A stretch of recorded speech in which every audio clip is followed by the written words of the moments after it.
Are you ready to say bye-bye to 5 nice girl habits that aren't serving you? They're not really serving you. And instead, are you ready to embrace 5 new empowering ones? I really hope that is a resounding yes, because there can be so many reasons, and sometimes we're not even aware of it, why we can develop these nice girl habits. It can be a yearning for acceptance.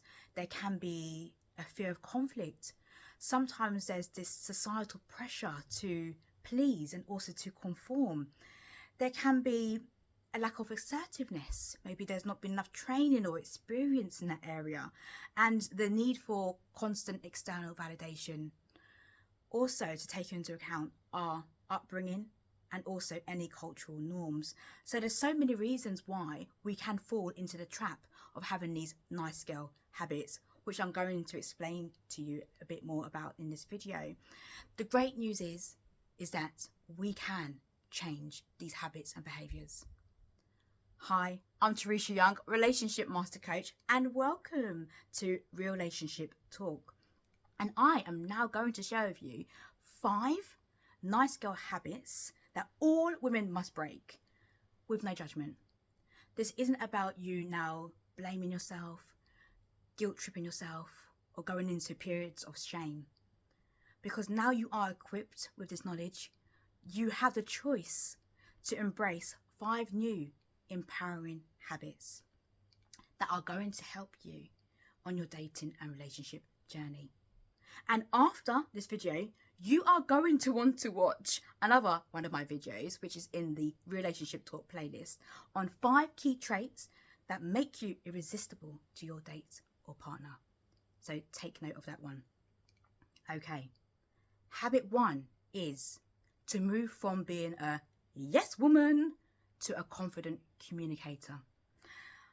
You know what I'm saying here. Nodding along, even if you disagree. The one who disagrees but doesn't speak up. So you agree on everything that your date might say. Even if your date was to say, the moon is made of cheese, you would say, yeah, it is. It really is time to retire the nod and stop being the human bobblehead. Okay? Yes. No more being a yes woman. Okay? It's time to embrace a real confident communication style. Express your thoughts with grace, confidence, and just be courageous enough to share a well-articulated opinion. So that's habit 1. Habit 2 is to ditch the apologies and embrace self-assured authenticity. We are going to now say goodbye, farewell, thank you to the apology queen and just being in this apology overload situation. Did you accidentally bump into a chair? Sorry. Did you express an opinion? Sorry. It really is time to save your apologies for actual mishaps, for when they actually really matter, okay? You're not sorry for being yourself. Providing with a disclaimer, it is coming from a place of love, understanding, compassion, and kindness. Because there are some people say, I'm just being myself, but being themselves is actually being quite mean. They haven't really necessarily worked on themselves in order to come across as their real authentic self, which is a place of truth and kindness and care. It really is time to celebrate your uniqueness and appreciate the real you, and let that show up when you are on a date or in your relationship. So definitely embrace your self-assured authenticity and let your confidence and courage shine through. Habit number 3 is to move from being a people pleaser to being a boundary boss. And many women can fall into the habit of being a people pleaser. We can't please everyone, and that is perfectly okay. It's kind of like trying to herd cats. Okay, it's adorable in theory, but it's not happening. And by the way, some people prefer dogs, and that's okay too. So setting boundaries is absolutely critical. What are your deal breakers? What are your non-negotiables? What are your preference? And communicate these needs and desires very, very clearly. But it's not only about setting boundaries, it's about showing it. It's about making sure that you are fulfilling those boundaries too. Don't just speak about it, be about it. So if you are always like, oh, I don't mind, you choose, it really might be time to assert your boundaries and also to assert your preferences a bit more. So take some time and take stock of where you could be people pleasing and instead become a boundary boss. Now, I had to look down at my fingers. The fourth habit is to transform criticism into constructive support. Because whether you know it or not, whether you know that you're criticizing or not, criticism can be the ninja of undermining. And for most part, it is unintentional.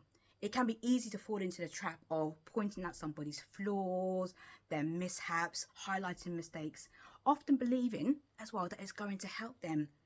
However, it's what is being said and it's the way in which it is being delivered.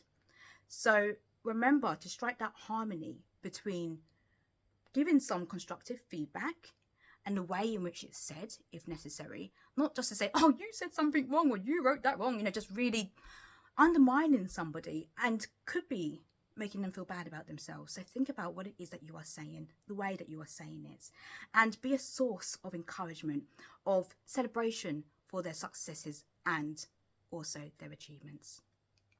And last but not least, habit number 5. Stop being an oversharer and instead be a mystery keeper. Especially on a first date, there is the temptation to spill all about our life, about our previous relationships, and it can be really strong to want to just speak.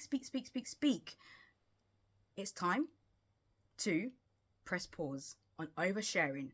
Stop having this oversharing reel, okay, and embrace the art of keeping a little mystery. That can keep it really curious. Explore the beauty of pacing, not racing, when it comes to your sharing, so that you can allow the connection to unfold really naturally and just leaving room for some surprises along the way. Okay? So there you go. Voila! There are the 5 nice girl habits that every woman ought to break. And talking of first dates, actually, if you haven't already had a chance to watch my previous video on 3 amazing ways to make your first date unforgettable, I would encourage you to check that one out too. I am really curious. If you follow me, you know that I'm always curious and I love to know much more about which one of these habits do you find yourself doing? And which one are you now choosing or ones to start working on and changing into empowering ones? Please let me know. Drop a comment below. And if you would like some more one-to-one guidance when it comes to your dating and relationships, absolutely feel free to reach out to me. You can visit my website, www.tereshayoung.com, or you can send me a DM, direct message me on social media. I'm across most major social media platforms as Teresha Young. And until the next video, take great care of yourself and others too.